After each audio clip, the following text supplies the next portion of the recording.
crédibilité des rapports sur les droits de l'homme, c'est le thème de ce débat. Monsieur Octave Mandaka, vous êtes secrétaire général de l'association panafricaine Thomas Sankara. Vous êtes un défenseur des droits de l'homme. Nous sommes sur la crédibilité des rapports. En tout cas, je reviens sur la crédibilité des rapports. Tout à l'heure, c'est moi qui ai commencé à dire que nous, au niveau de notre organisation, on avait pondu un rapport qu'on a... en tout cas, je peux défendre ces concepts qui sont étudiés, le rapport de droit à la santé au Congo, un voyage au bout de l'horreur. Pourquoi? Mais ce ne sont pas des simples jeux de mots, il y a des explications à cela. Monsieur le journaliste, comme vous le savez, autant que nous, que quand on a eu à mener nos enquêtes, vous vous rappelez que vous pouvez imaginer qu'il y a eu un docteur qui opérait un patient, a eu à oublier. Donc, les pinces et quelques... Comment on appelle? Les pinces et quelques bandelettes, hein, quelques... On va dire compresse, voilà. Quelque chose comme ça. Bon, voilà, dans le ventre du patient. N'est-ce pas ça mais voilà. Non, donc, après quelques temps, il y a eu gravité des faits.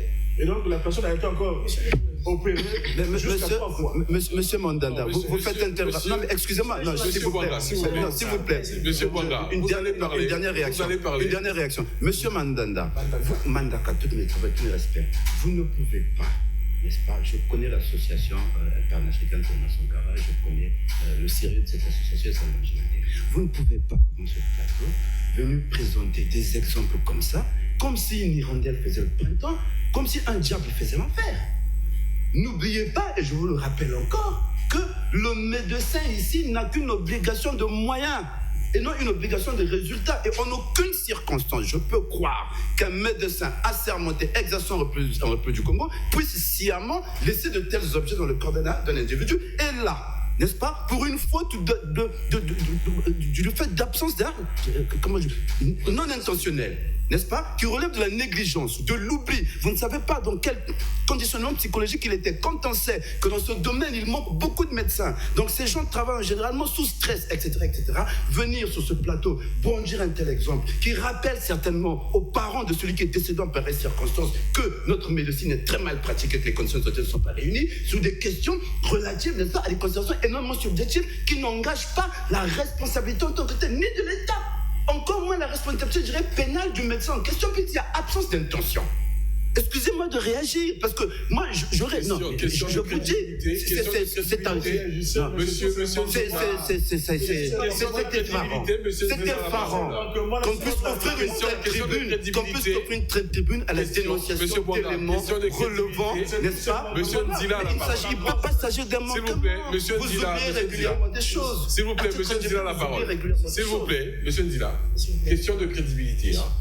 Restons dans la crédibilité. Est-ce que l'exemple donné par M. Mandaka dans son rapport et par rapport à ce que dit M.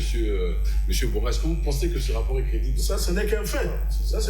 Monsieur Ndila, allez-y. Restons sur la crédibilité des rapports. Nous venons d'avoir un exemple, un contre-exemple là. Je crains que la stratégie de M. Christian... Il n'y a aucune stratégie, nous discutons entre frères, entre amis. Non, parce que justement, voilà justement votre spécialité. Opposer les camps. N'opposez personne. Vous êtes l'organisation, je suis de la société civile. Nous débattons, je vous apporte des arguments contraires. Nous ne sommes pas en guerre, il n'y a pas de stratégie. Nous communiquons. Répondons directement aux questions. Nous n'avançons pas sur la question de la crédibilité. Quand vous monopolisez la parole, je ne monopolise pas. Les autres j'ai eu plusieurs occasions de réagir à chaud parce que extrêmement choqué parce que j'ai entendu. Toutes mes excuses. Alors je me tais. Chez vous, quand on réagit à chaud, je vous promets. Ah non, tout à l'heure je vous ai demandé poliment la parole. Poliment, et vous n'avez accordé. Vous perdez votre temps. Là, je vous l'accorde. Nous sommes sur la crédibilité des rapports. Alors, la crédibilité d'un rapport, je l'ai dit, dépend de son contenu. Monsieur Christian Bwanga, êtes-vous en mesure, peut-être que vous avez eu l'occasion de lire un rapport publié par une association de défense des droits de l'homme. Très certainement. Êtes-vous en mesure de contester un fait qui a été... fait qui a été signalé dans je peux de suite. Je viens sur le rapport. Je peux de suite contester. Je viens sur le rapport 2019 que nous avons publié. Êtes-vous en mesure de contester un fait? Je peux de suite contester? Allez-y. D'accord. Excusez-moi, je peux me permettre? Vous êtes à la base de formation littéraire. Vous avez un bac A? D'accord. Puis-je vous rappeler que les canaux de la vérité, n'est-ce pas, suivent les chemins de la rigueur conceptuelle? De la rigueur conceptuelle. Lorsque déjà, dans les mécanismes par lesquels vous avez construit ces rapports, moi je puis, écoutez, je puis indexer un défaut de rigueur. Un défaut de rigueur. Mais allez-y. Mais permettez-moi, je vous réponds. Je vous le dis encore. Attendez, je vous le dis. Qu'est-ce que vous avez... Ne faites pas des discours politiques, monsieur. Mais vous m'avez posé une question. J'ai posé la question de savoir...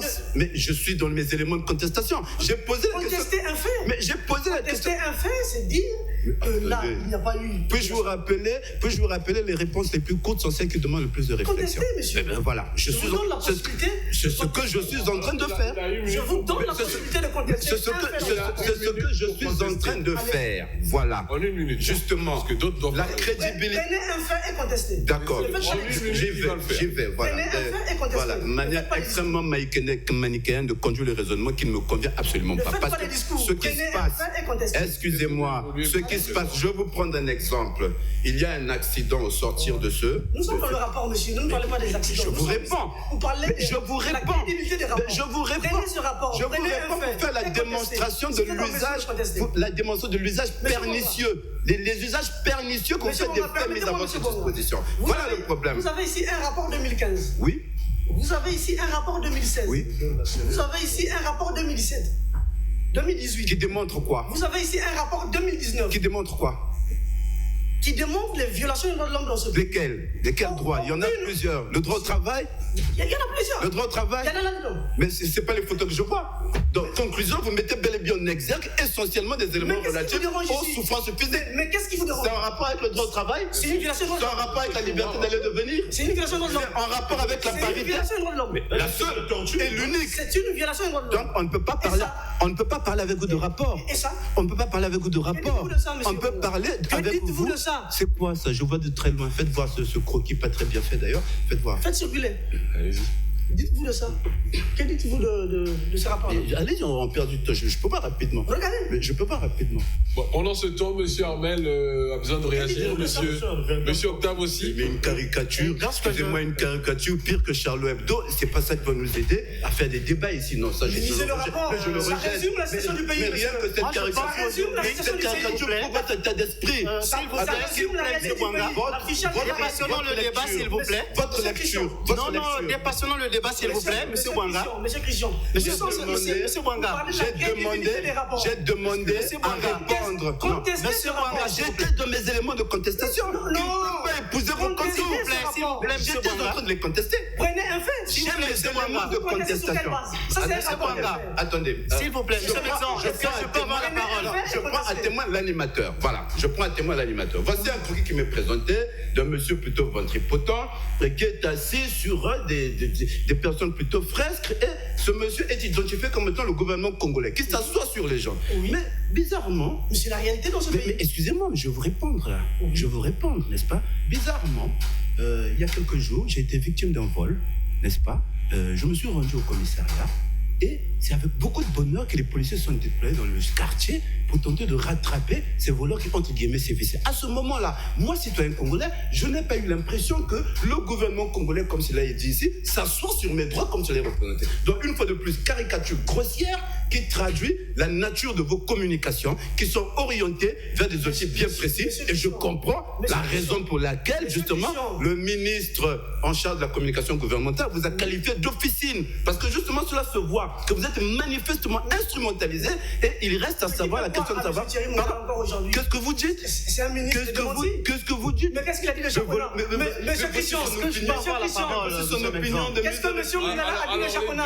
C'est la parole.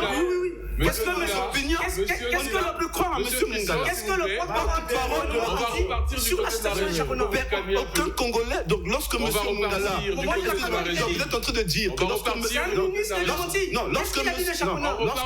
Mungala vient déclarer, non, mais on revient dans quelques instants.